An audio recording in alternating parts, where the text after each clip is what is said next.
এই অপশক্তির বিরুদ্ধে খেলা আবারও বিএনপি এখন ভেগ করেছে, এখন বন্ডামি শুরু করেছে।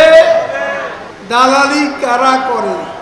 নরেন্দ্র মোদী ভারতের যখন প্রধানমন্ত্রী নির্বাচিত সকালে বন্ধের দিন ভারতীয় দূতাবাসে বিএনপি নেতারা ফুল আর মিষ্টি নিয়ে হাজির হয়েছিল। দালাল কারা? আমরা কারো দয়া চাই না। আমাদের শক্তি শেখ হাসিনার শক্তির উৎস এই দেশের মানুষ, এই দেশের জনগণ আমাদের ক্ষমতার উৎস।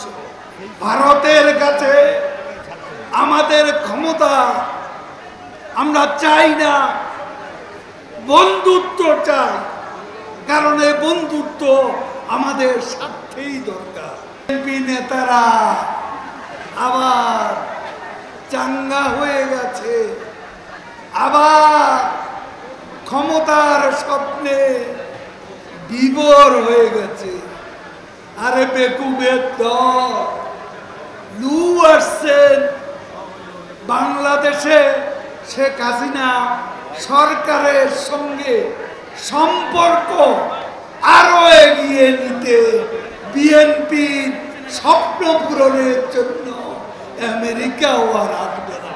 লন্ডন থেকে ডাক দিয়ে কোনো লাভ হবে না। জনগণের জানমাল সুরক্ষা এই অপশক্তির বিরুদ্ধে খেলা আবারও হবে। প্রস্তুত থাকে, এমন এক শিক্ষা দেব পালাতে পালাতে অলি গলি পার হয়ে বুড়িগঙ্গার পচা পানি খাবে।